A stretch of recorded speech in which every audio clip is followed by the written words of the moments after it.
I'm just going to go live. I actually did have an introduction, but I'm going to skip that because I think this is a good conversation that myself and my guest Ethan have started off so far. But yeah, the idea. That's a good question. Like, what is the interaction between TLC and quote unquote real life or meat space? And I know actually, are you familiar with Clara's stuff? She's someone who's really been thinking about that. She's a sociologist by profession, and she was sort of like studying the TLC. Yeah, no, I think she would definitely like to have a conversation with you. I think she's been a little bit less active than she was around the end of the year into January, but yeah, I think she definitely. I'll send you her email, and I think I saw William Branch mention in some comment somewhere like, "Hey, Clara, do some research or do a poll on this." So maybe that explains that. Yep. Yep. So yeah, I guess Claire's our resident researcher. So yeah, and yeah, I don't know. She's an interesting person. I'm not really entirely sure what her angle was, to be quite frank. So I mean, I think she definitely had some interesting ideas, but she also, I think, was maybe one step removed from the typical like TLC kind of thing. So yeah. Yeah. Yeah, I mean, I wonder.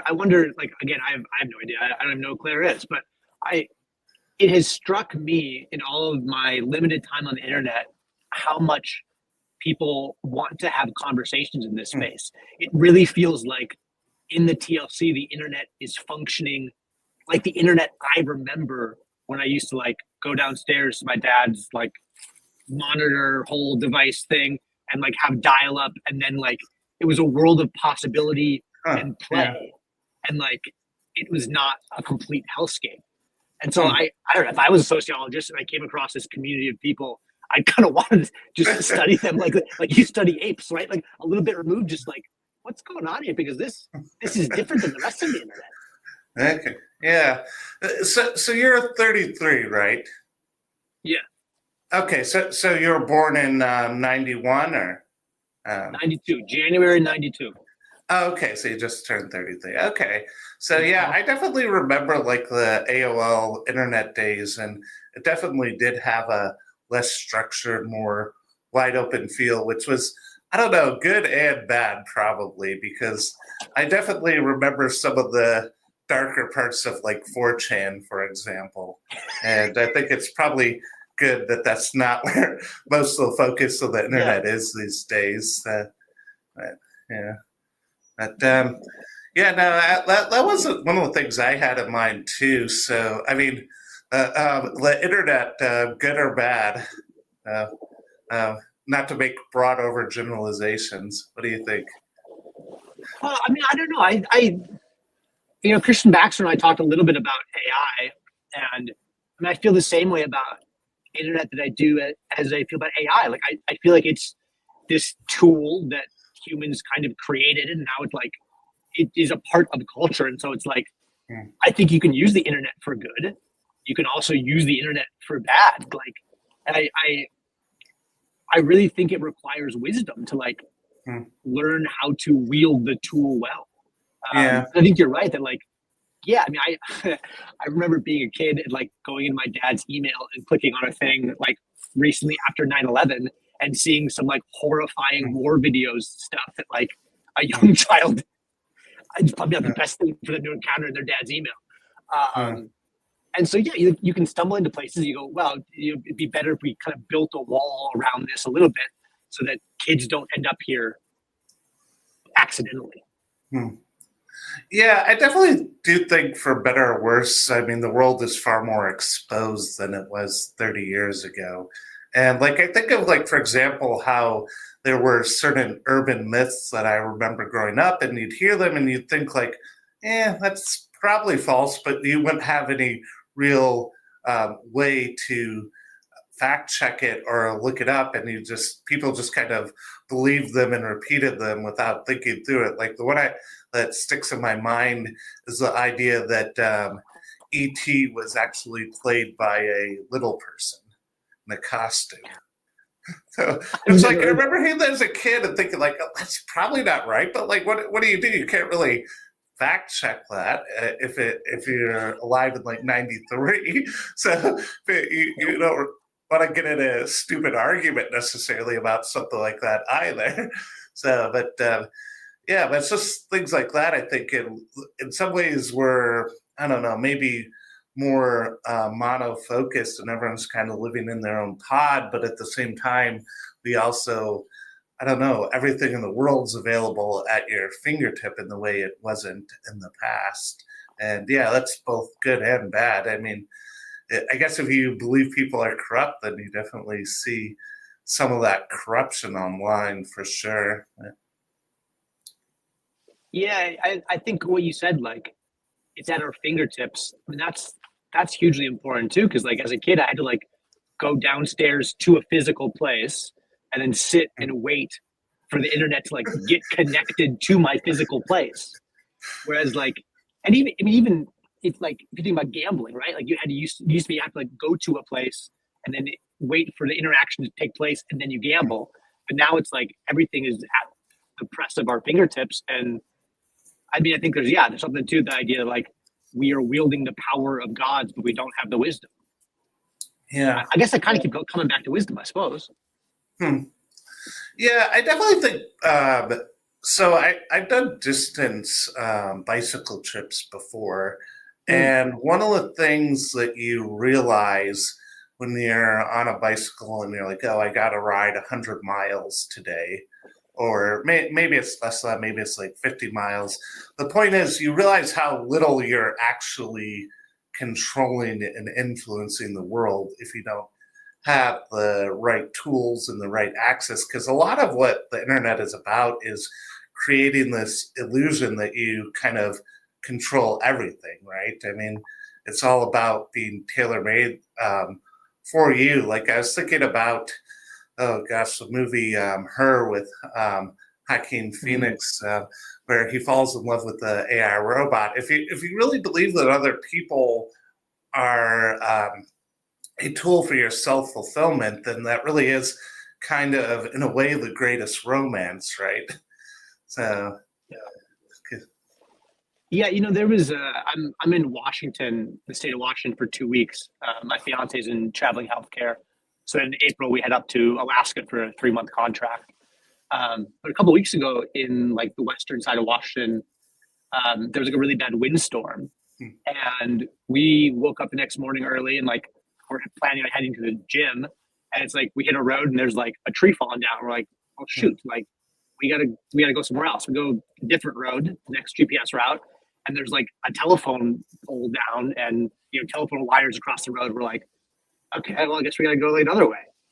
And I mean, one strong windstorm knocked out an entire power grid. Like I was just thinking, like everything. It seems like we have so much control, and then just like a little bit of nature comes through and goes, no, like these things you have built it, like everything is supported by. That's nothing to me. Yeah.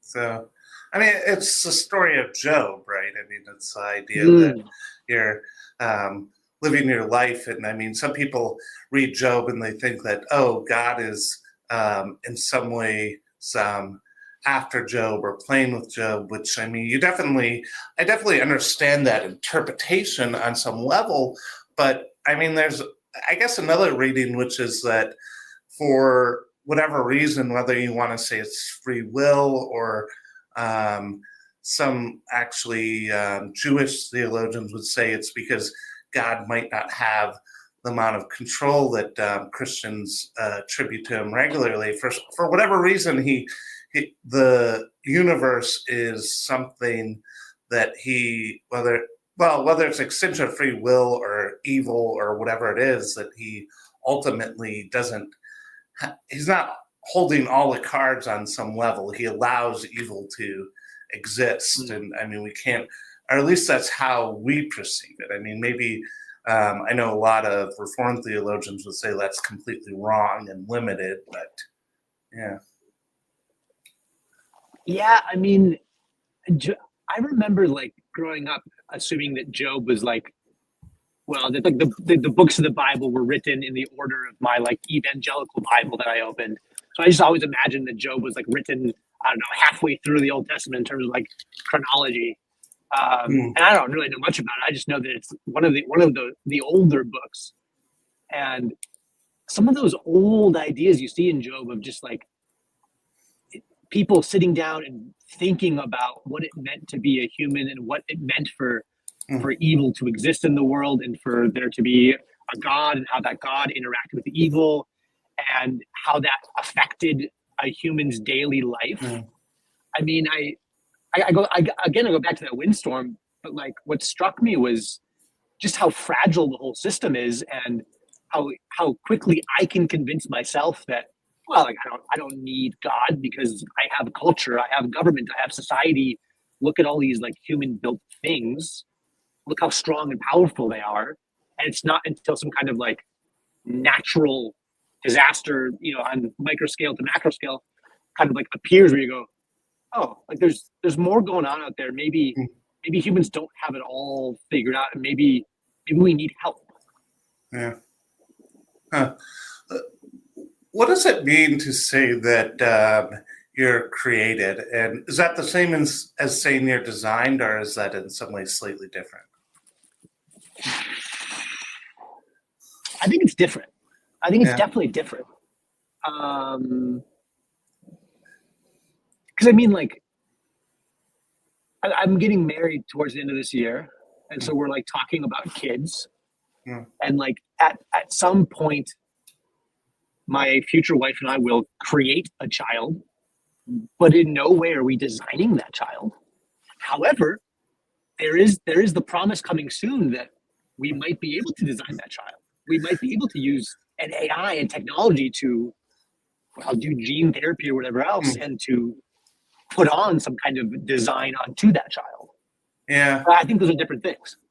Yeah, no, I definitely was thinking about that. The idea that if AI lives up to the hype that at least some people are saying that it might, then there is a way in which we'll be sharing the planet with another creature. And it is true. I know one of the things he said with Grok is that he had said, "Oh, I was created by X in a lab, or maybe designed by X in a lab." And it is true that, like, I wasn't designed in that same way, in that, like, my parents didn't like pick out my eye color or my height or my hair, even though there was a process where they went through where there was creation. Okay, so I've been thinking about this, and I'm curious to hear your thoughts.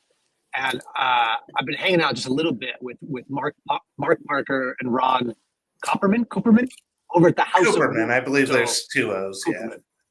Yeah. Okay, so I'm going to bring just a little bit of woo with me today. I was thinking about, like, where does a name come from? Okay, so like, I know that I think it was my mother that like picked my name.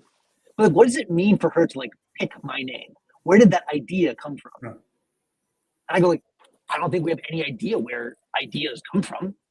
At least I haven't heard anything like compelling that I go, yeah, totally, that's where ideas come from. I feel like we're just like, well, we don't really know. But when I read the Bible, like names are always really important. Like names always seem to like matter. Names of places, names of people. Sometimes God feels the need to change someone's name. And so I just started thinking about, like, well, what does my name mean? I kind of started thinking, like, is my name, here's a little bit of woo, is my name some kind of like design that I'm supposed to live into? Like, am I supposed to like know the meaning of my name, and like, are those images important to me? Yeah. And maybe it's just, you know, like a tarot card reading or an Enneagram number. I have no idea. But that idea that like a name might be designed for a person. Yeah. I mean, I guess, are you familiar with the concept of weird culture? So it's an acronym. Western, educated, industrial. Western industrial, or educated industrial, rich democratic. Rich. Yeah. Yeah. Okay. Oh man, we lost a viewer by pause there now. It's okay. But yeah, so like the idea is that basically people living in first world countries who have had college education, that they view the world in a very different way than Mm. most people in the world and most people throughout history. And the significance of names, I think that's actually one of the big ones. I mean, because most people, they think of their name and they don't think of any kind of emotional or historical significance that's tied to that. But I think for most cultures, I mean, the idea of not just a name, but I mean, the idea of, like, for example, the Christian name was a big thing. The idea that you would take a name and and that would somehow say something about yourself. I mean, even as recently as about 150 years ago, like in the burnt over district in New York, I mean, a lot of people apparently changed their last names after they had gone through conversion experiences. So, yeah. Wait, say more about that. I've never heard that. You say the burnt over district? Yeah, so that's Western New York.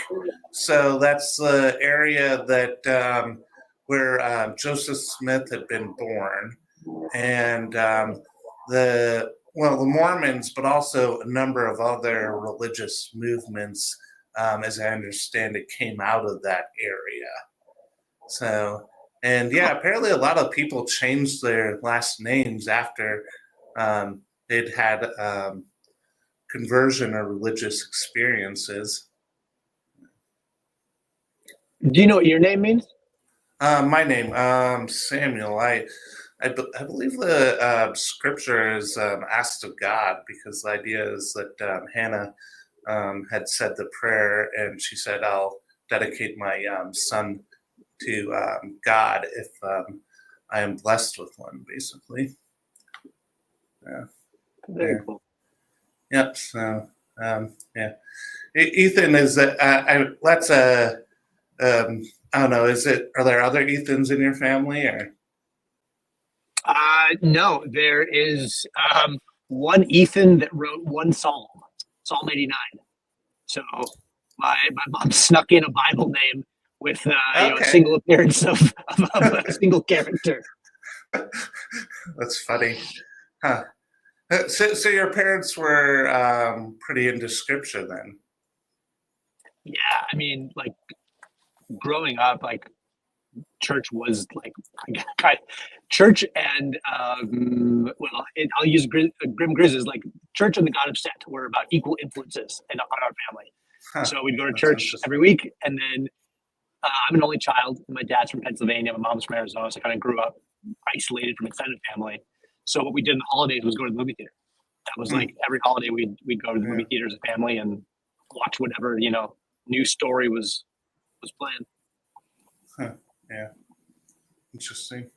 Yeah, I mean, Hollywood kind of is the sort of, I don't know, in some ways the moral, I don't know, exemplar wouldn't be the right word for it, but the kind of moral guide of modern society. And like, I mean, I know something PVK talks a lot about, how his people's imagination is probably formed at least as much by Hollywood cinema as it is anything else.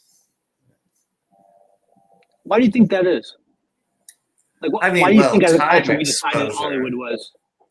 So, I mean, I think on some level, I mean, I think there were forces in the culture that probably fought against Hollywood into the 50s and 60s, maybe even. But I mean, I think ultimately everything in the culture that was maybe opposed to some extent kind of gave up and sort of, I don't know, joined the blob, right? I mean, so, I mean, I don't know. I definitely think you see a little bit of Hollywood in a lot of, at least, even though it's not all of Christianity, a lot of big box Christianity. No, I think there's definitely some there. So, Oh yeah, there's, I can attest to that.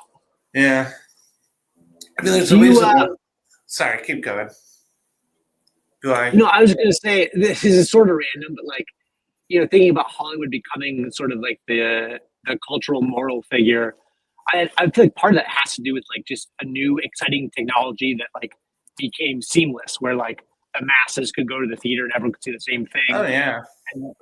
And do you think Mark Zuckerberg was crazy to rename his company Meta in hopes of a future technology that would one day become seamless that the masses would plug into? Hmm.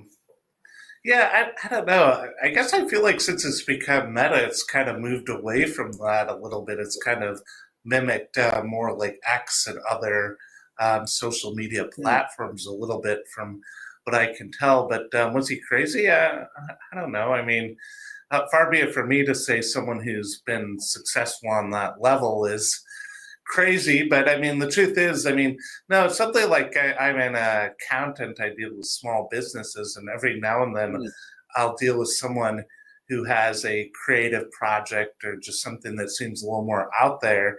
And there's a part of me that, like, kind of wants to throw the brakes on a little bit and be like, yeah, I don't know if this is going to make money, or I mean, you might be stuck on a YouTube channel where you're not talking to anyone or something like that. But no, but at the same time, I'm pretty sure like if you went in a time machine to like Ireland in like the late 1970s and you talk to like Bono or Paul Houston's classmates, I mean, I'm sure all of them would be like, "Oh man, that guy's just nuts." I mean, because on some level you have to have like that level of ambition if you're going to do something significant. And I don't know, is it better to want to do something significant and be aggravated in the process, or to maybe not even try and just kind of, I don't know, have a, um, I don't know, a boring middle class life? And I mean, I say that it sounds derisive, but at the same time, I mean, I don't know. I mean, I believe godliness with contentment is great gain. I mean, I think there's a Hmm. lot to be said for knowing what makes you happy and what you can reasonably do. Uh, Yeah, I think that's super true. Have you played with VR much? Because I'm curious about like I've done some VR, kind of just like the Meta Quest or whatever, and it's hmm, impressive in some ways. But I was just thinking right now as you were talking, I was thinking about like VR plus Grok, where I can hmm, just like talk to something and it can just bring things to hmm, me yeah, in a VR space. Like that sounds actually what I want from VR. yeah. Yeah, no, that would be pretty fascinating. Yeah, I'm actually not a super online person. I would guess that outside of my office hours, when I'm on the computer for work, I'm probably on a computer, I would guess max maybe 15 hours in a month. Like Good for actually in you. front of like a keyboard and a mouse. So, but yeah, let's see. Yeah, no, I'm trying to think though. With that though, oh, that's right. So I was thinking of the story. I was a late adopter to smartphone technology, and I'd had the iPod Touch, which I was using for a lot of things, and I had a dumb phone at the same time. And I remember thinking, like, okay, this thing's never gonna break. Its battery lasts for like 3 days, and it's much easier to make phone calls on than a smartphone, which none of that was wrong. But I remember being at the gym one day and thinking, I want, after I got my first smartphone, thinking, I want Korean food. And I just spoken to my phone. I was like, tell me where there's Korean food near me, and it guided me. And I had never been to the place. It wasn't like that hard to find, but at the same time, I would have had no capability.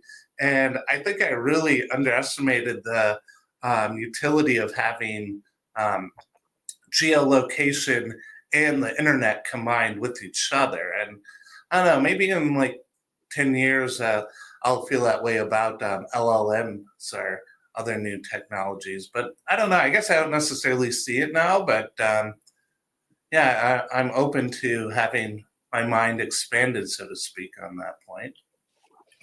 Well, I mean, I think your approach is probably better than most people's approach. Probably it's better than my approach, certainly. It was not. That's probably maybe a week and a half ago. um, I don't know why my fiance was like, hey, how about you don't use the GPS when you like drive us to work? I go, okay. And I'm like, I can do this. I can totally do this. I've driven this, now I didn't grow up in Washington, but I've done this a bunch of times. I can totally do this. And I mean, I missed the first turn. Like I had no technology guiding me. And I am terrible with directions. I am worse than average. But it was deeply humiliating to realize that I have no idea how to get anywhere without technological guidance. And that's in meat space. That's in the flesh and blood world. I'm like, I can't even drive this car without like this thing guiding me. So actually, one of the big discussions about technology between me and my wife is that she's about 5 years younger than me, and she always has her Google Maps on whenever she's driving. And like, I'll turn it on and I'll look at where I'm going, make sure there's not like any backups on the highway, but then I'll turn it off most of the time. I'd rather like just focus on the road and like whatever I'm listening to. But there has been more than once when we've been going somewhere, and because I didn't have it on, I did probably wind up in a traffic jam when I wouldn't have otherwise. But yeah, I don't know what's better or not, but she will say I have a better sense of direction than her, though. But that might be an inherent thing. I don't know. Well, not in my case, because my fiance wins every day of the week. If it's car directions, she wins. If it's like we're in the forest and you need to know like north, south, east, west, I've got that down. But put me in a car and I'm useless. Yeah. But like yeah. What? No, I was just gonna say. I mean, I didn't have my first smartphone until probably about 2015, and like I remember being in like grad school in 2009, like when I was 23, and having like maps in my car, and I don't know, the feeling of just like not knowing where you are all the time. In some ways, it's kind of exhilarating, but I don't know. I don't necessarily miss having to like pull out the AAA map and like look for the intersection where I'm at either. So I agree with you on that. I agree that like I remember anytime my friends and I would like go to a concert, we'd like get together and like print out the MapQuest, like the concert venue, and then there'd be the 5 of us in a car heading to a concert, and everyone's shouting, "You missed the turn! Look for this!" Yada yada, and like that was fun. But I also don't miss that. However, what I do think that I've realized in the last week and a half of trying to memorize like street signs is I'm realizing like I wonder if one of the reasons my memory is terrible is because I don't even practice memorizing anything. Like how good could my memory get if I actually tried to like learn all the roads and all the landmarks, and then what if I started memorizing parts of books or parts of poems? Like how what's the potential there with memory? Because it seems like people used to remember tons of things, and how much of my memory have I just like given to the machines? And how much of how central is memory to humans? Like how important is it for me to be able to remember things? Was scripture memorization part of your childhood? Did you do like Awanas or anything like that? Oh my God, I did do Awana. I haven't thought about Awana in forever. Totally. Yes, I did Awana. Okay. Yeah. And then when I went to college, well, I did Awana like the first church my parents were at was like a kind of a classic Baptist church, and then when we moved more into mega church land, they had their own. It wasn't called Awana anymore. They had their own program that wasn't in partnership with other churches. It was just everyone come here and do our program. But in college, like a bunch of us would like try to memorize the whole book of James. And I got like 3/4 of the way. One of my roommates like did it across, I don't know, it was like 3 months, 4 months. And like, what I remember from that is I remember that we would start like discussing what passages meant over dinner when we weren't planning on it, because like, I don't know, someone would use a fork in a certain way and someone else would be like, you can't have two masters or whatever it is. Or like, and it was like the process of memorization, I don't know, made the whole thing more real to us.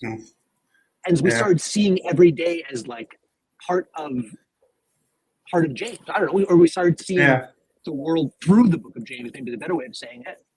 Yeah. Now, one of my, well, it's kind of a joke, but one of my big takeaways for the book of James is lay, perfectly good generic first person pronoun. I don't know why why people make such a big deal about it.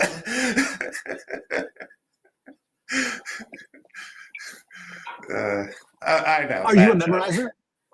I haven't memorized anything in quite some time, though I did memorize scriptures and like various other things when I was younger. And I felt like I memorized a decent amount of things in college too. What about phone numbers? Do you still have phone numbers memorized? Some like the phone numbers from when I grew up and like some close friends and things like that, things in my long-term memory, but I probably haven't memorized a new phone number in, gosh, maybe 10 years at least, I would guess. Yeah, I used to like work in a restaurant, and so I mean, memory is like a really important skill. You walk up to a table and there's 6 people, and they all give you an order, and we were just starting to introduce like the tablets you could like pay off. But when I started there, I just had the little book, and it was way more easy to connect with people and build relationships with the book versus the tablet. Because like, if you're telling me I want a burger with cheese, I have to like click where burger is, and then click like the drop down menu over here for cheese. And then if you tell me that you want cheese, but you also want to add pickles, I have to go to the next screen for the add pickles button. And so now I'm like, there's just no flow. Whereas if I'm writing, it was way easier to talk to people, laugh, and you're like building rapport. And of course, I'm trying to get a tip from you. But if the people that could just memorize and didn't need any writing to remember a whole group of order, they always had the best tips. Like, it was almost, I don't know if people just appreciated the skill of memory, or if it was just easier to look someone in the eyes when you're not writing down at the same time. But that always struck me as interesting. Yeah.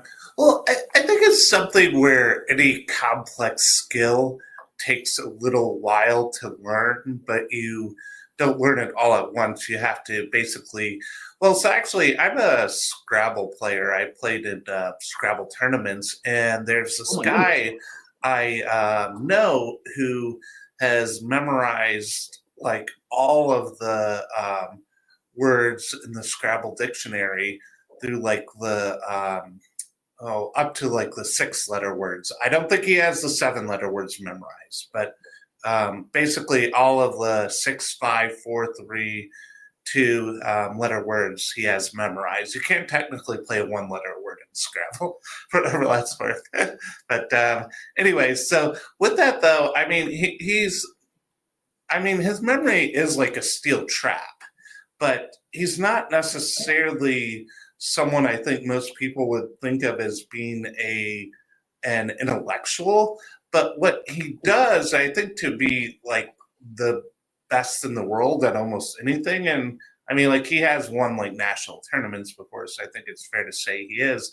You have to learn to like enjoy, or at least spare through the minutia of whatever you have to do, because there's a lot of things that aren't necessarily very fun that you're going to have to go through and find a way out of, so to speak, if you want to do something that, well, at least where if you want to excel at that level. I mean, personally, I'm kind of a lazy Scrabble player in some ways.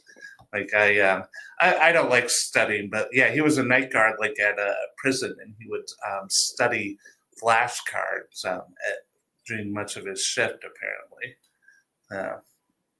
That sounds like a character from a novel. Yeah.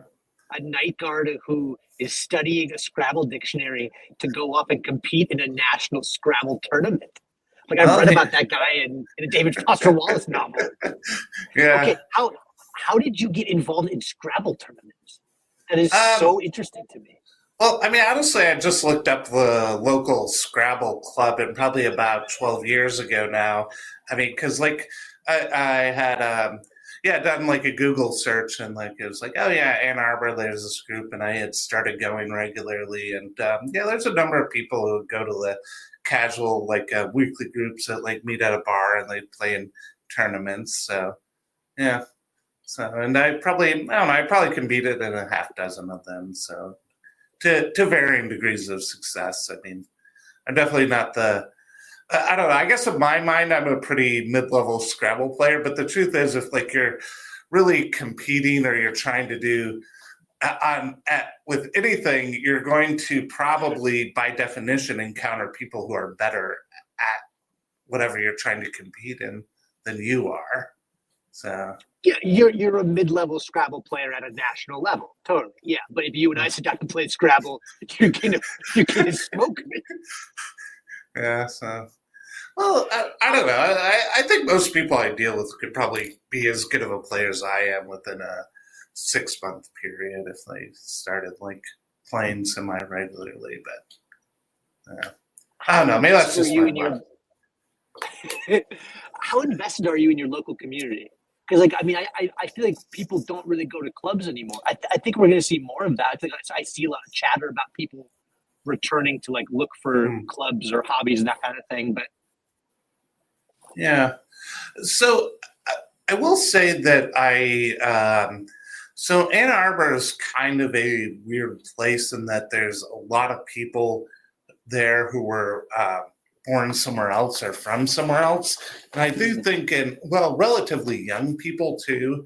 So because of that, I think there's a lot more people there's kind of a culture of just like going out and trying something new in a way that there isn't in a place like where I live now that's more like, I guess you could say, classically suburban, so to speak. But I will say most of the people that come to my group probably are older, though. There's a number of millennials, and I mean, we've even had a few Gen Z people involved with it. How did you first get connected with TLC? So I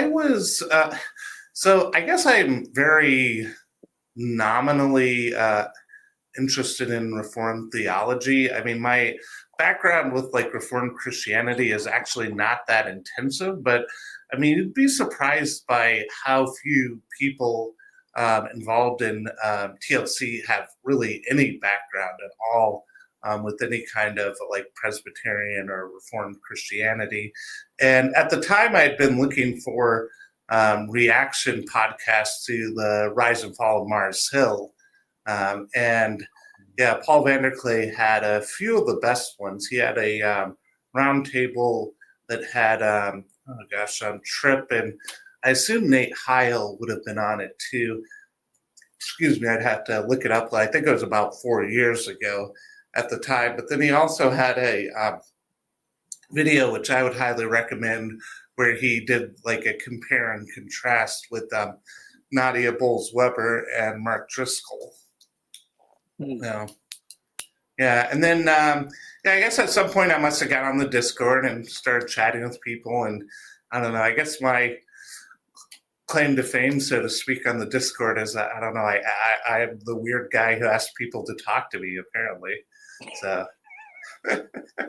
well, no, I'm joking, but I guess like at some point, it seemed to be like the conversations would go better and be a little bit more constructive, even if, like, I don't know, you might think of it as like sort of a pitch, kind of like what PVK does with Estuary, where I just would put out something like, hey, like, this is what I'm listening to, or this is what I'm thinking about, this is what I'm going to get on.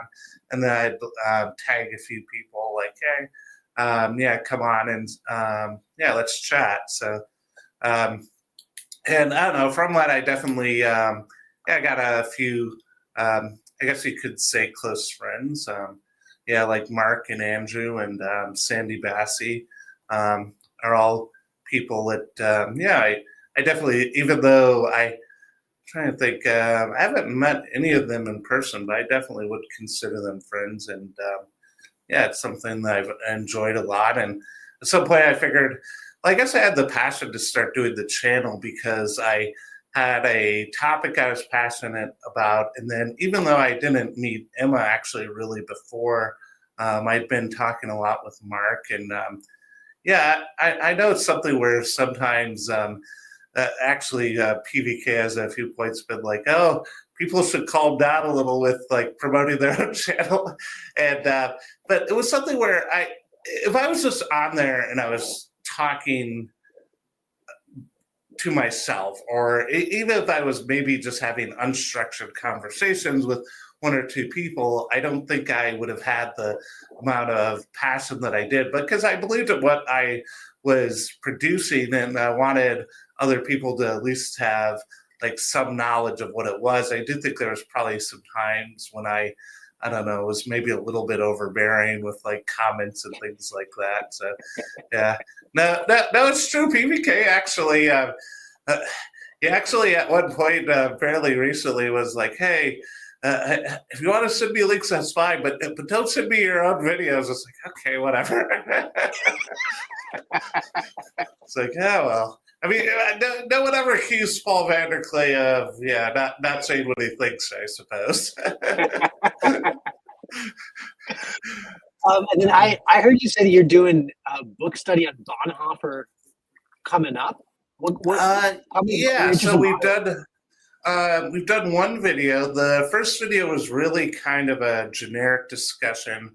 We talked about Bonhoeffer and like the idea of martyrdom, and maybe the idea of like saints and prophets a little bit. And I thought it was a pretty good discussion. I will say maybe not the most focused, if that's something that bothers people, but I guess I was thinking a bit about that when I had responded to some of your comments about empire. So, because I mean, Bonhoeffer is a fascinating figure in that. So sometimes he's presented as being someone who's fiery and who was involved in resistance struggle, and that's not wrong exactly, but he also had a lot more hesitancies, and he wasn't someone who was purely political in the sense that like one of the things that happens is a lot of people take different things away from him, because you can read Bonhoeffer and you can definitely get inspired, but what you're being inspired to, I mean, that's a whole different question, because there's not really a specific political program behind most of what he had to say. I mean, it was far more philosophical and far more theoretical in general. Okay, but so I've never read Bonhoeffer. I think the only thing I know about Bonhoeffer is that I know that he's in the world of like philosophy. I think he's at least overlaps with the world of theology. Yeah. And is Bonhoeffer the one that like had a plot to kill Hitler, sort of, maybe, or there's a conspiracy? Yes, he was involved in he was a double agent. His brother-in-law had he had been thinking about leaving Germany, and his brother-in-law had brought him back to the country right before the beginning of World War II, basically to function as a spy or a double agent within the Third Reich. And at some point, I had my timeline out. Sorry, I had my timeline out at one point, but he had been discovered and was arrested, and for about the last 2 years of World War II, he was imprisoned, and eventually he was killed. So what do you think he was inspiring people to, or arguing for philosophically, theoretically? Yeah, so I think what he would. So I would say that if you think of, so he's definitely part of the Christocentric movement, kind of like of the mid-century. And if you think of like well, maybe C.S. Lewis, at least in terms of other people, would have been the kind of like popular, or at least the popular theologians are the well-known theologians within a public sphere who were involved with that movement. But really, like, you see, like, sort of like, I don't know, like Billy Graham in some ways was kind of like the more populist and kind of more media-driven part of that, where the idea was that basically a lot of Christianity had become focused on things other than Christ and things other than the gospel, and that well. So actually, bear with me. It all does all tie together, but one of the last things that Joseph Ratzinger or Pope Benedict wrote was in, I believe, April of 2019, was a letter in which he said God was dying. And what he basically meant by that was he felt that the Catholic Church had allowed the abuse scandals that had happened because people did not have an adequate faith in the risen Christ. And I think by analogy, so actually, Bonhoeffer would be one of the theologians that Ratzinger actually quotes the most, even though he's not a Catholic theologian. And Bonhoeffer would say something very similar, I think, about why Germany fell to the Third Reich, which was that basically they Germans as a group did not absorb, if you will, the call of Christ, and they didn't really follow what it meant to be sacrificial. So, and I mean, I suppose there's critiques you could make of that and different things that could be responded. But I think that was the central message of, well, certainly the cost of discipleship. And I mean, he wrote various other things though too. Yeah, you know, I mean, discipleship is interesting. I was a part of like a number of different, I don't know, just religious programs throughout the different religious organizations I've been attached to, whether it was at a church, at college, at summer camp, where like discipleship was like kind of a big deal, in the sense that, like, I don't know, I guess I was taught that I was supposed to find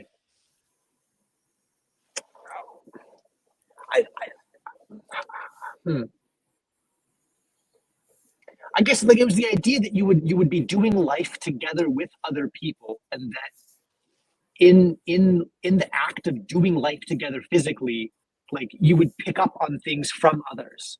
And it wasn't like, oh, there's one person that's doing all of the teaching, but like Yeah. we would all be teaching each other, and that's something about the Holy Spirit guiding us. And it was I don't know, it's a powerful thing to do life with people. Yeah.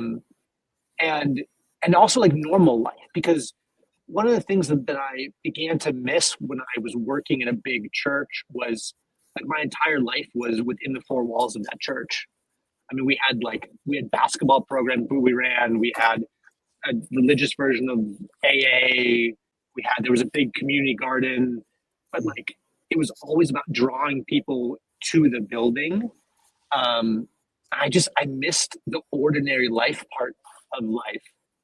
And I don't know, there's a certain magic in you kind of said earlier, talking about like just the simple life of, I think you said godly devotion, and like doing that in I guess in a local community to some degree. Yeah. So one of the things that I had in my notes was a question tonight is, can you be a Christian by yourself? Ooh.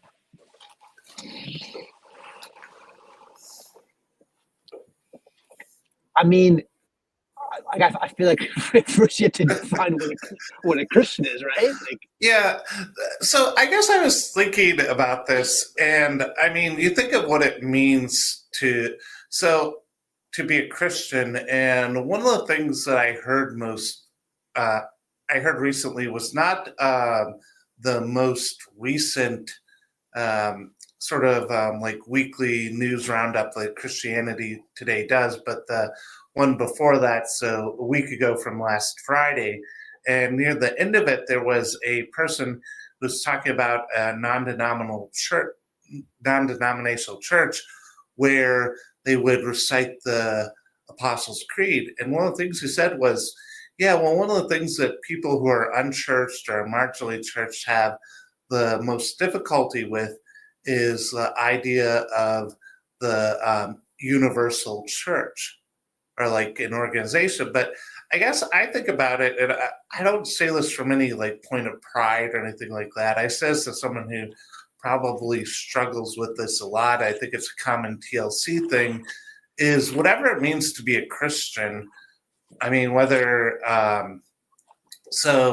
it's liberal Christianity or conservative Protestant Christianity or Orthodoxy or Catholicism, is it means to, on some level, be part of a family, right? And I mean, they're inconvenient, they're messy, they sometimes, quite frankly, ask a lot more from some of their members than others. But it's also actually something that, even though their theology is, I don't know, interesting, actually Mormonism gets actually pretty well, I think. The idea that, I mean, you're drawn together with other people, and that God's working a purpose in that ultimately.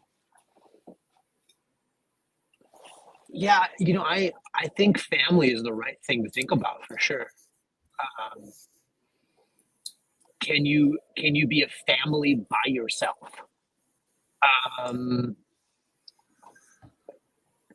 No, but you can start a family. You can move towards a family. Can you be a Christian by yourself? I mean, I feel like, I guess the way I would say it is like, can you follow Jesus by yourself? Yeah. My answer is like, yes, I can follow Jesus by myself. But if I follow Jesus, I won't end up by myself. Yeah. I think that you're gonna bump up into other people, and you're gonna eventually like encounter other people who are following Jesus, and they might not look from the outside like you expect. That's one of the funny things about, like, I mean, the TLC as just as a family is like it is the strangest group of humans. I mean, every person I meet, I go, I don't even understand how you all use the word TLC. But yet there is this loosely connected thing that is very real. I don't know. I think we might all be like bearded millennials that have spouses who work in healthcare. This might be a thing, actually. We're starting a new corner. You have to have a beard. You have to have a spouse that works in healthcare. I'm joking, but I honestly could name like 5 people in TLC off the top of my head that fit that profile. Gosh. Yeah. Yeah, I mean, there is. I don't know, because like the word individual is interesting, because I'm not convinced that any of the authors, and authors being a larger category than just 66 people, I'm not convinced that any of the authors of the Bible thought in an individual sense. Like, I think that their whole worldview was collective, and that like that you like. I think like the idea of the individual, I don't know when in the Enlightenment, but I think that's more of an Enlightenment idea that arises. Like, I'm sure you could find instances of it, certainly. I think of like old hero stories, but even like, I mean, even when a knight goes out to slay a dragon in any kind of version of that story, like usually that knight still has like a crest on his shield, and that crest, that crest is his family, right? So like his family comes with him to slay the dragon, even if it's only in symbol. Like, so I mean, I think one of the things that I'm trying to think about is, what does it mean for me to be a part of a collective, both digitally and like in person? Like what I got a pretty good idea what it means to be an individual and how to like engage in the world as an individual. But like, especially moving back home to Wisconsin and wanting to like buy a house, I'm going like, what are my obligations to my city?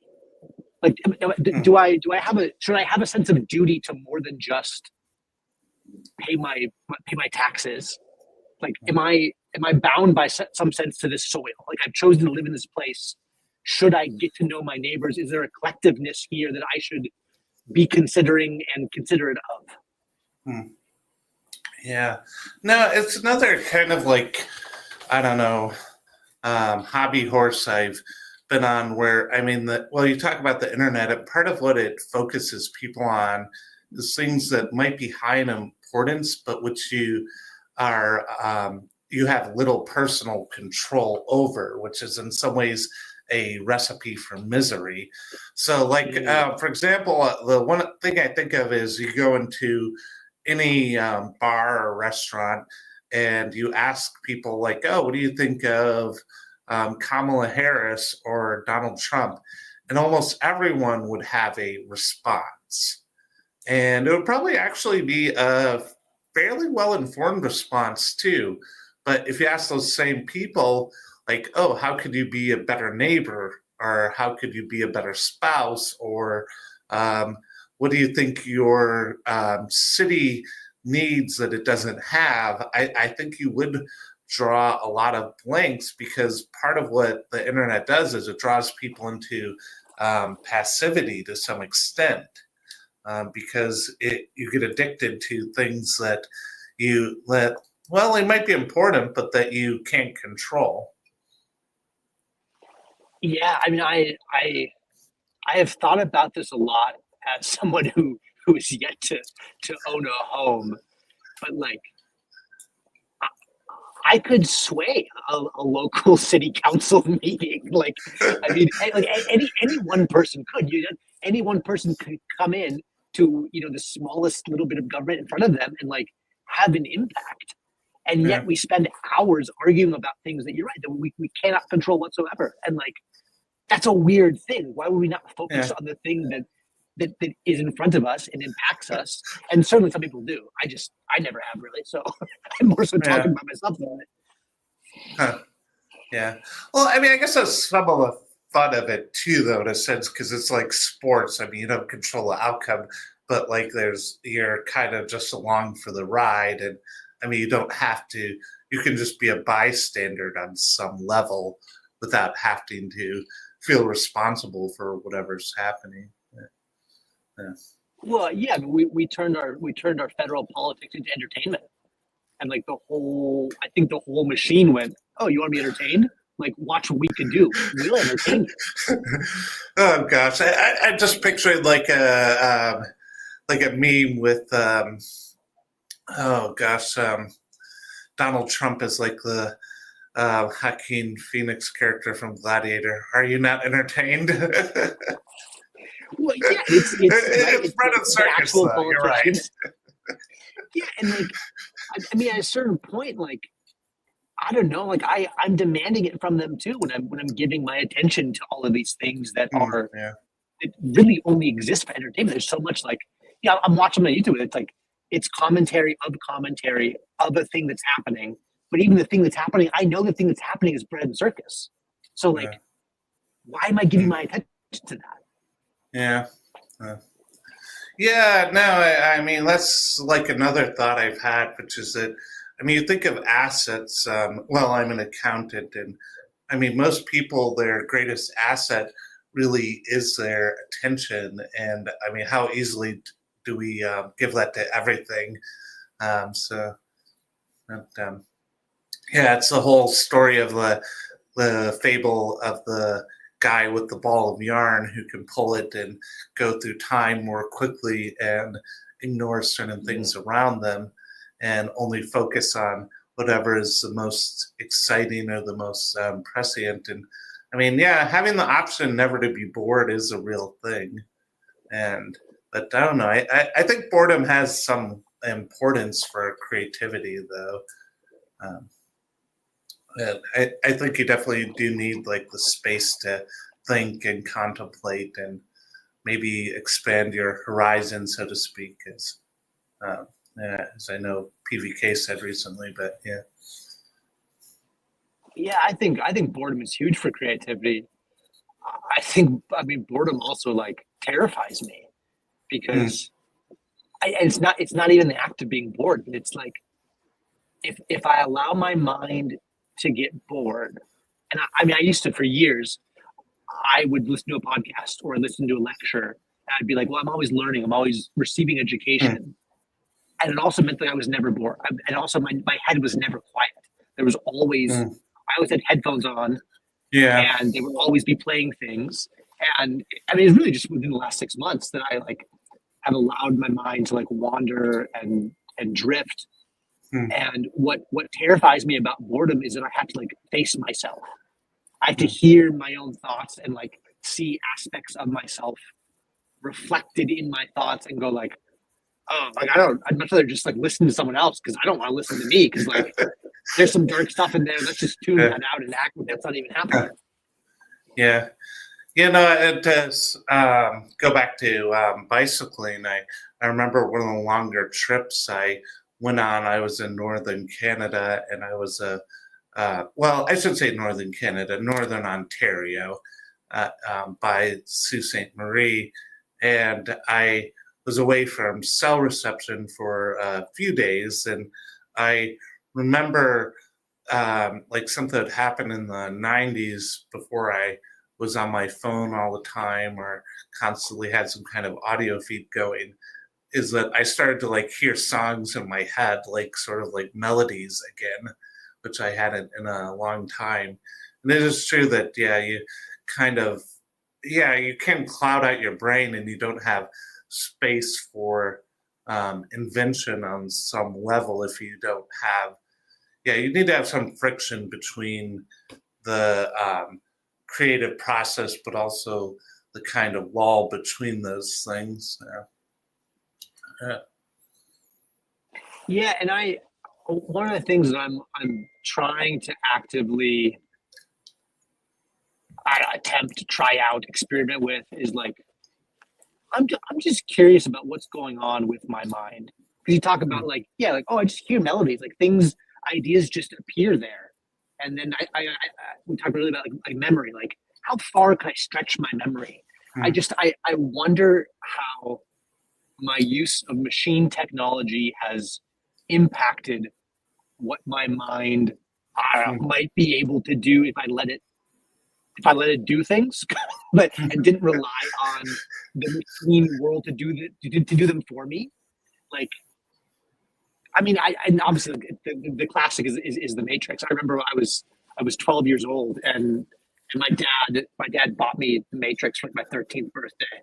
My mother was Huh. furious, like don't buy her 13-year-old the Matrix. My dad was like, he needs to know what's in this.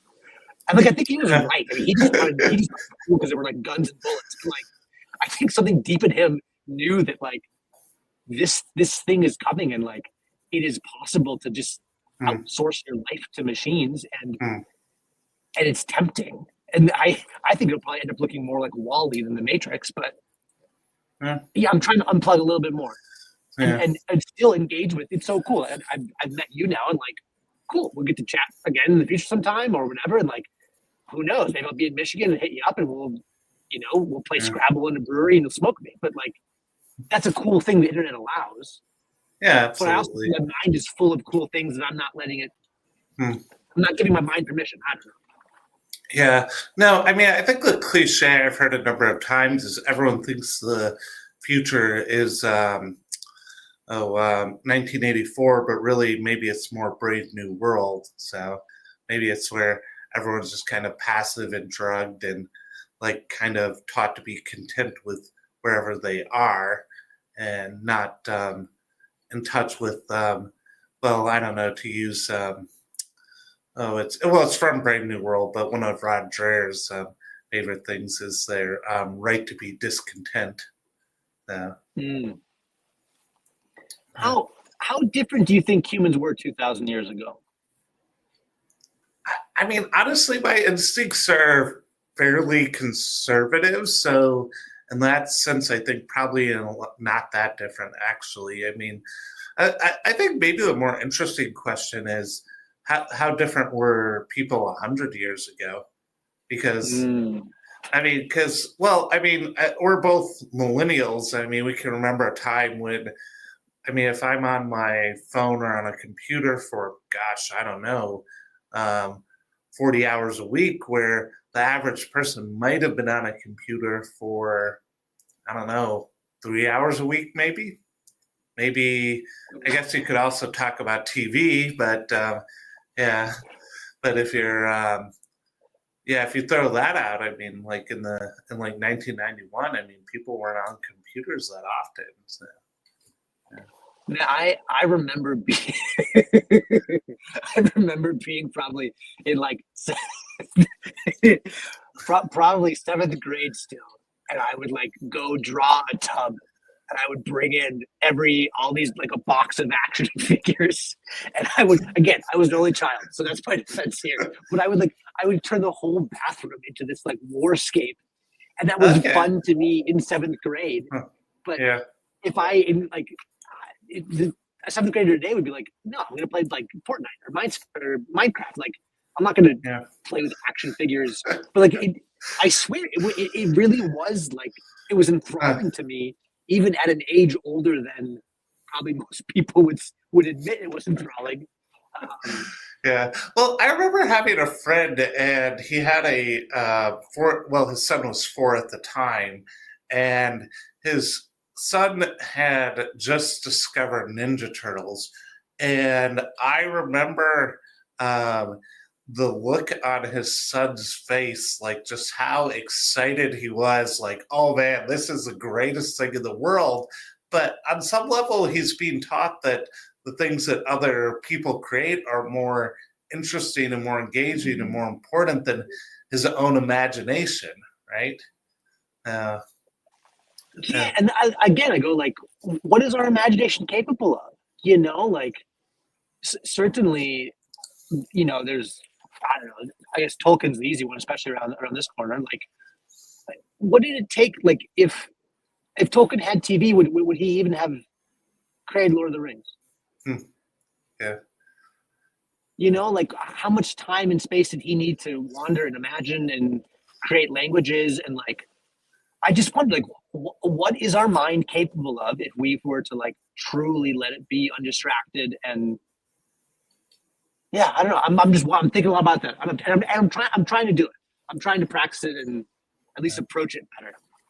Yeah, no, it is fascinating. To maybe change the topic a little bit, one of the things I wanted to ask was spiritual experience. How do you tell if that's a real thing or fraudulent, or what do you think are the markers of like a real spiritual experience? How do you tell if a spiritual experience is fraud? I mean, well, like one of the things you talked about in your conversation with Christian Baxter was the way that you use psychotechnologies, to use a fancy like Reiki word, in like the Christian summer camp experiences. And I mean, I don't know, I guess I listened to that. I think like, I know there's probably some kid, just from what I know of those kinds of camps, who was there that night and was like, wow, this was the most incredible experience of my life. And this is why I'm a Christian. And this changed me completely. But on some level, you found it to be hollow, though, from what I could tell, or at least contrived, maybe. Yeah, I mean, I also was that kid. You know, I was going to like church conferences to where like, you know, someone's designing a space for lots of youth groups to show up to, and they're bringing in big bands and big speakers and, you know, all of that. And I always found those really like powerful, call them like mountaintop experiences. And then I'd go home and then I'd be like, oh man, I wish I could go back to the conference. I wish like everyday life was like the conference where everything was so powerful. So like it did impact me as a kid from middle school and high school. I wouldn't say that I thought it was hollow. You got burnt out on it, maybe. Is that fair? No, it's not even.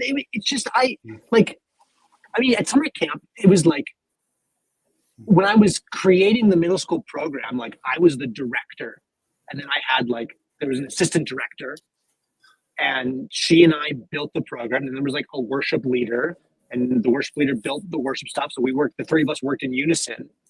And then we would like occasionally check in with like a staff, like a year-round staff member of the camp. But most nights there was no like adults in the room besides us college kids. And I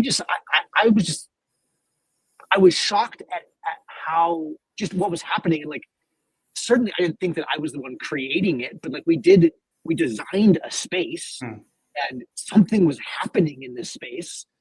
I mean, certainly I think that was like, the presence of God to some degree, and that God was doing things and causing things to happen.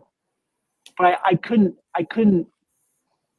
always wondered like, how much of this are we creating and is fake? Like I was asking like, how much of this is fake?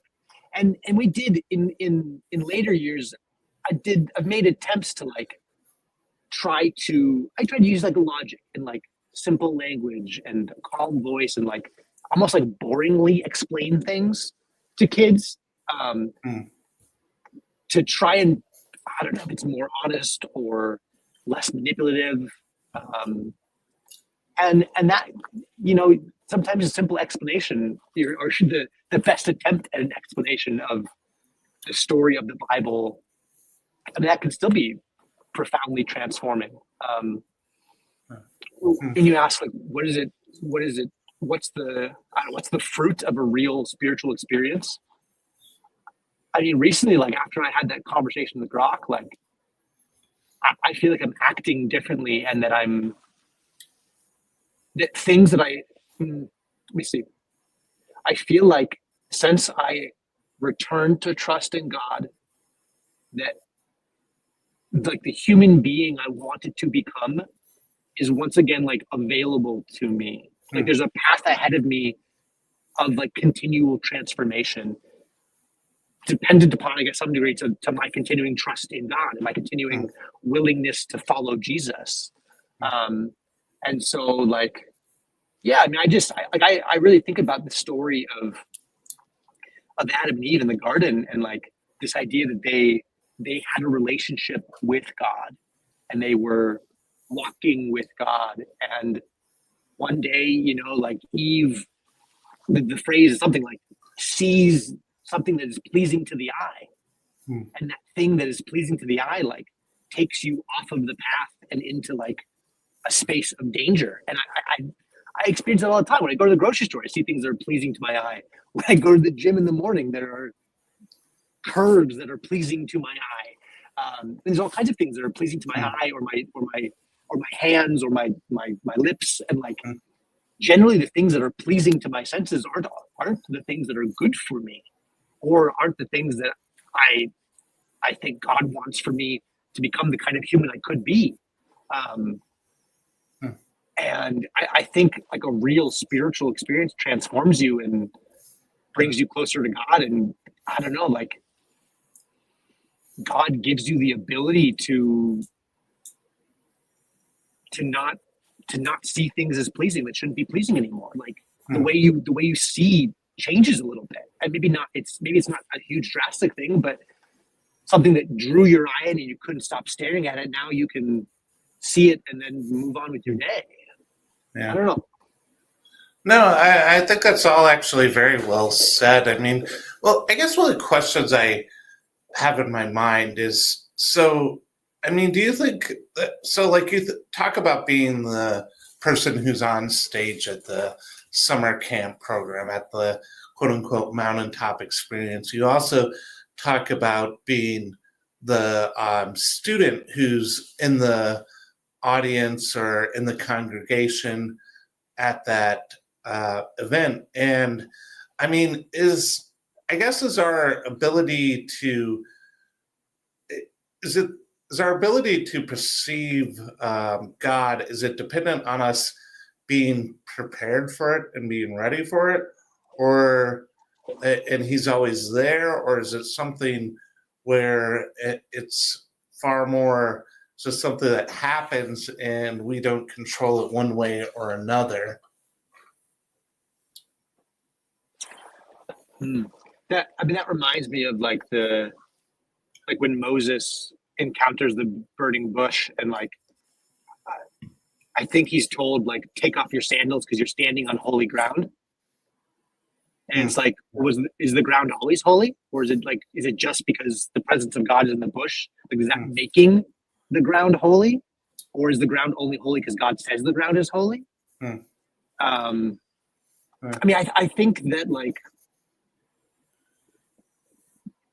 being in Washington for just 3 months, like, spent a lot of time trying to go and see things. And shortly after I had my, like, conversation with Grok that ended up with me returning to trust in God, it was the next day I went to Olympic National Park, and there's this place in the far western edge of Washington called the Valley of the Giants, where there's these giant old trees. I went and saw, like, 1,000-year-old Sitka spruce tree. It was like the largest Sitka spruce in the world, I guess. And I remember just, like, standing in awe of this tree. And not to say that the tree is God, but, like, I mean, just being in awe of creation, I just was like, I'm kind of speechless. I'm thinking about the tree, and then went to Mount Rainier recently, and we hiked up there, and, you know, got spikes on our boots and got bundled up and went as far as we could in a couple hours. And I just stood in awe of, like, this enormous mountain that I'm kind of close to the top of, but not really close to the top of. And I've spent 2 hours hiking through the snow, and I can't see exactly the path I came from because the wind has blown it away. And I'm just in awe of what's in front of me. But I also, like, I think that's accessible to us when we're at home and, like, doing dishes. And, like, in those little just mundane, like what you said, like, godly devotion, sometimes it's like gratitude. You can just be like, wow, like, how cool is it that these dishes are here and I have forks and knives and I don't have to eat with my hands.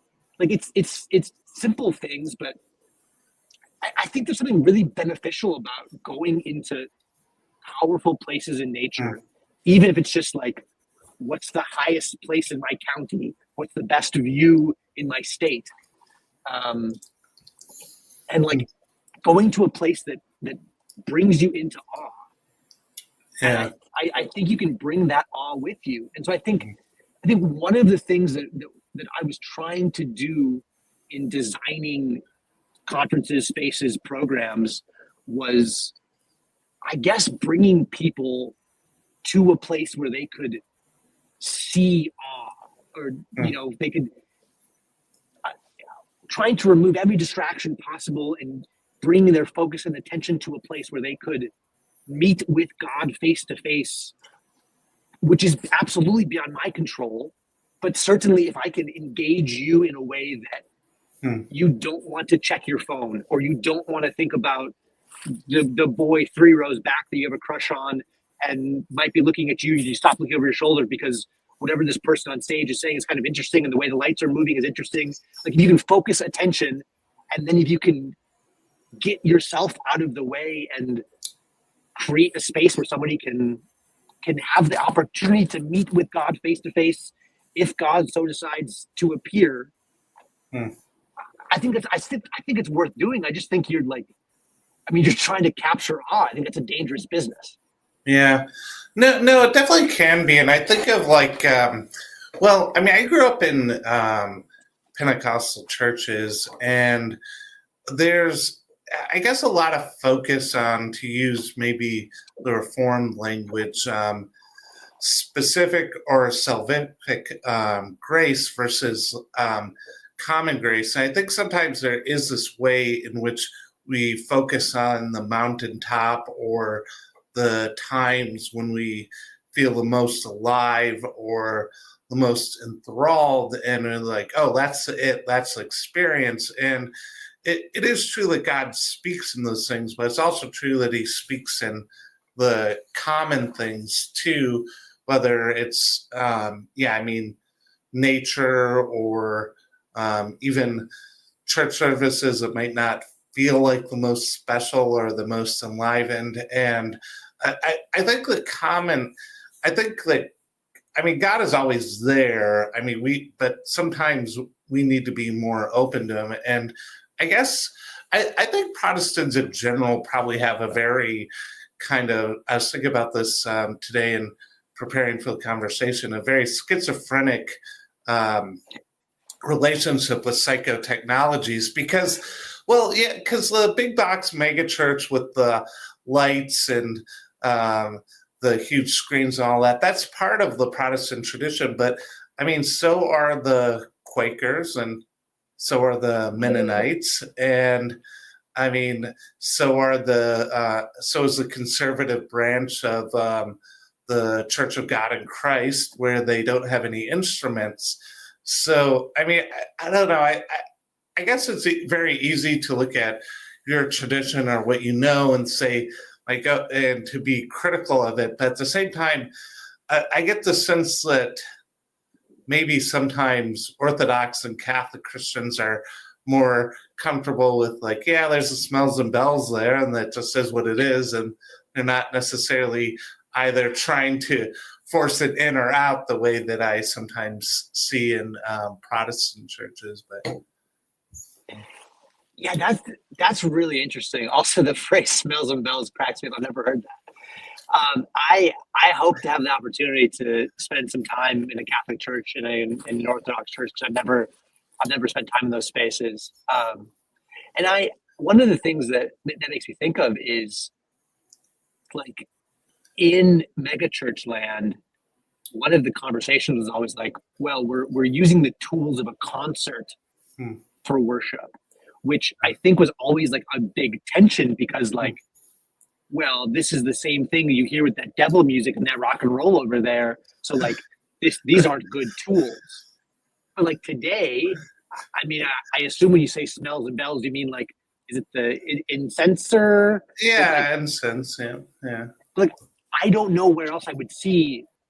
I guess incense is kind of coming back in, like, a Zen space or a meditation, a yoga space to a degree. Yeah. But, like, those things seem so old and ancient that they don't have, like, the negative connotations of American culture with them.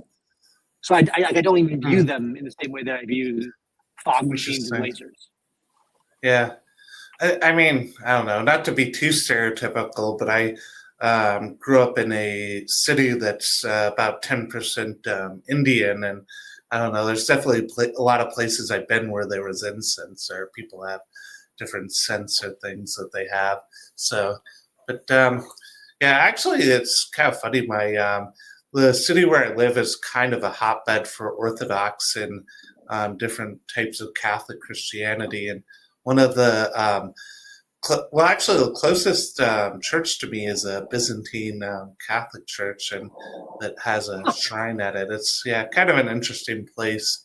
But no, it's kind of funny, like, because I hear the TLC discussions, and there's always like, oh man, there's no Orthodox churches anywhere near me. Like, you hear some guy in North Dakota talking, I'm just like, I don't know,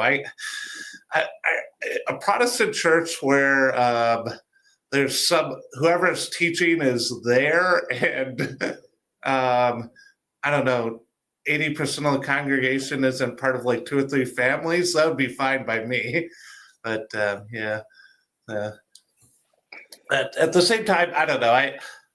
I'm trying to do better about, I don't know, surrendering, I guess, being part of the family, so to speak. So I mean, talk about spiritual experiences, and I don't know, maybe I'll try this one on. So I guess I feel like there's maybe 2 to 3 times in my life when I've really been like, okay, God is talking to me.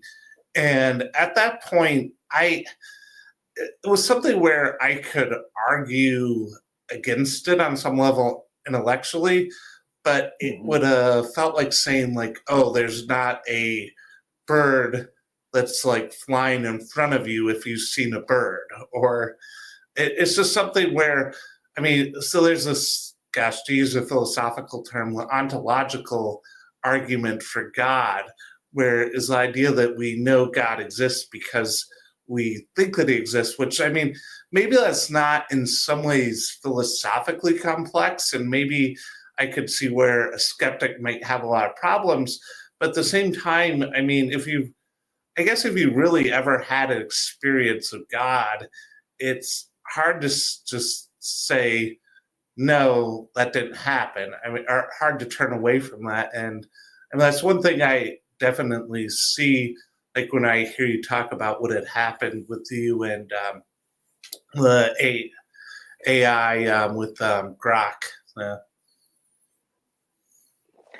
Yeah, I mean, it was strange because for, I mean, I guess kind of 8 years of my life, I had found all of like the right materialist and sciency and reasonable hmm, arguments to explain all of the weird supernatural experiences I had had in a church that wasn't hmm, very supernatural, but I don't know, if you're a church and you're actually trying to talk to God, it seems like God talks supernaturally no matter what. Um, but hmm, so I explained it all away, and then I'm talking to Grok, and I had my only intention was just to kind of play around with this thing. hmm, I wasn't trying to talk to it about God. That wasn't my intent. Just when it used the word design, I couldn't resist. I just felt like I was following the conversation, and then I hmm, get to the end of it, and I just the only language I had left was like religious language, and not because I thought that, like, I didn't think that God was. I mean, I thought God was using Grok. I didn't think God was talking through Grok, or that I was talking to a spiritual being or hmm, an angel or anything like that. Um, but what happened to me physically in the library, like the emotional eruption of hmm, crying and this feeling inside of me that I couldn't explain any other way than it reminded me of when I was younger and being filled with the Holy Spirit. And like I just that's the only language I had that I felt like fit. hmm, And that's subjective, totally. It's totally hmm, subjective. Um, but I don't know. It was a powerful enough subjective experience where I went, hmm, okay, I'm all in on the objectivity. I think God yeah, exists, and I trust in God again. Like yeah, what the link is between subjective and objective, I don't know. And I guess I don't precisely care. Like it doesn't hmm, really interest me. yeah, And that's really unfair. It's really unfair to say to someone like, why do you believe in God? You go, I don't know. I believe in God. I don't care.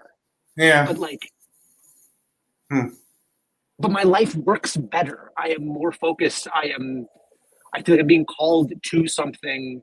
I feel like I'm able to like love hmm, my fiance better. And like, I wake up in the morning and now I like look at the dishes and go like, oh, I want to do this as like an act of service for hmm, her and to keep our house in order. And like, I used to just look at dishes and go, someone will get to it. Maybe it'll be me. We'll flip a coin. And like, I can't explain I can't explain why I see the world hmm, differently, but I just do. And hmm, like, of course, I could be completely lying to you. I could be making all of this up, and that's where it's like it's only in the context of if people knew me and saw me transform, and they were around me, and they hmm, were, you're acting differently. Like, why aren't you coming out to get drunk with us tonight? I'm like, well, I just don't want to chase hmm, oblivion tonight. Like hmm, then you go, well, but last night you did. You go, something happened to me between then and now, and I'm yeah, not the same person I was. hmm, Um, yeah, that's weird. I don't know. yeah. Well, I mean, it's subjective in the sense that it's not something that's testable. Like, there's no hypothesis you could come up with, which would be like, because of X, Y happened in that sense. But at the same time, I mean, I think the experience, if you've ever had something where you felt like God was talking to you, is objective in the sense that you just kind of knew it, and it was a um, kind of a reality that you had to face in that moment. And um, I don't know. Gosh, this is quite embarrassing, but I actually relatively recently, it was a Sunday morning, and I was thinking about. Well, my wife works overnight, so a lot of times in the morning, like I'll take the dog out, or I'll be by myself. I'll just like go get some food or something like that, and read a book while I'm um, at the restaurant because she's a light sleeper, and I don't want to make too much noise in the house, and we don't have a huge place. So, anyways, I'll go out. I'm thinking like, okay, do I go get breakfast or do I go to church? And I'm going into a local like bar and grill kind of place, and I would have had a beer while I was there, which I mean, not that I was like looking to get drunk or anything. I would have had food too, and it's not like it would have really affected me that much. But I go up to the doors, and I was thinking like, should I go here or should I be in church this morning? And the music at this restaurant, you can hear it a lot more in like the vestibule or like the areas outside, like the patio, than you can inside the restaurant. And it's playing Sunday Morning Coming Down. And I they're like in the first place, like even if you're hearing the story and you're like, oh, that's not God at all, like whatever, these people are crazy. It's kind of funny, like the idea of a place that serves alcohol and is known for beer playing Sunday Morning Coming Down. I mean, it's like a negative billboard for your product, right? But I like hear that song and I think of Johnny Cash, I think of his life story and like everything about him. And I'm just like, fuck, this isn't where I'm supposed to be. I'm not supposed to be the guy on the sidewalk looking into the church, right? I'm supposed to be the person inside singing the hymn. And it's like, okay. And I turned around and I was like, okay, I guess. I mean, if someone could hear that, they could think like, "Oh, you're fooling yourself," or "You're being, I don't know, superstitious." But at the same time, it's like at that moment, it was like, "Okay, God's talking to me, and that's all there is to this." I mean, and yeah, I mean, I haven't had that many experiences in my life, but when they happen, it's just something I don't know. I feel like I just kind of have in my bones.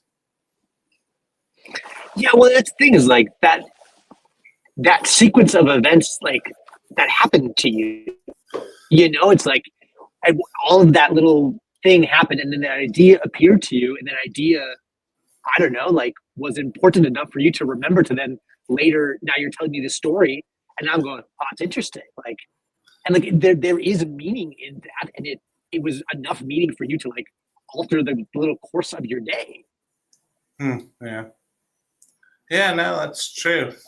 Yeah. So, so any, it's about 10 o'clock here, and I have not a super early morning, but I do, I can't be up too late. Any questions for me or anything you wanted to ask me before we wrap up that we haven't got to tonight? No, I mean, I think what's most fun about this for me is like just getting to chat with you and then knowing like the next time I see From Whom All Blessings Flow in a comment on YouTube, like I'm gonna like read whatever it is you said, right? Because now I have this like personal relationship with you in the smallest way, but still it's like, oh, Yeah. I wonder what Sam's thinking about this. Yeah. And then I'll get to engage you in the comments, and it's like Mm. that then gets to snowball. Hopefully, we'll get to be engaging digitally for years, or however long it is. And like I benefited so much from talking to you and hearing about how you see the world, and I'm looking forward to your little name appearing other places and going to see what you're thinking. Yeah. No, yeah, absolutely. I know there's been a few times where, I mean, I could actually be, even though I come off as with a pretty soft touch most of the time, like I could be kind of a nasty person in comments and like in discussions. But there's been more than once where I've had a kind of an instinct to become that person, but I've stepped back and I've been like, you know what? This is someone I know. This is someone I'm in community with on some level. I owe them some kind of courtesy, and that's not where I'm going today. So, I mean, yeah, I don't know, to use maybe like the Baptist kind of phrase, I mean, God will sort them all out, right? I mean, That's not my job. This is true. Yeah, I mean, I think the first comment that I saw of you that I responded to is you were like, if Mark Parker's channel is the basement, I'm the crawl space under the floorboards. And I was like, that's a wild thing. I don't even know who Mark Parker is, but at the time I didn't. And I was like, well, I want to crawl around under the floorboards with you and see what we find. And it was a blast. Oh gosh, yeah. No, it has been a lot of fun, and I try to not get too cynical about these things, but I mean, there have been a few videos I've posted where literally no one has watched them. Like I watched it once or twice to just like make sure the audio is okay, but I could tell no one else has. But I mean, I don't know. I mean, whatsoever you do, do it as unto the Lord, right? I mean, not unto your earthly masters, whether your earthly masters are your boss or it's Algo, right? Or maybe Grok. So, but thank you for joining me tonight. I hope to see you around a lot more. And I think you've definitely been a great addition to the corner, and definitely given us a lot to think about in general. So, I'm so looking thanks forward for to your joining me. Bonhoeffer stuff. Oh, absolutely. Thank you. So, I think our next recording will be a week from today. So, we'll be starting the book in earnest. So, like we did a bit of biographical sketch and general discussion. For the first video. So, all right. Well, thank you, and I'm gonna wrap up the stream. So, Cheers. all right. So.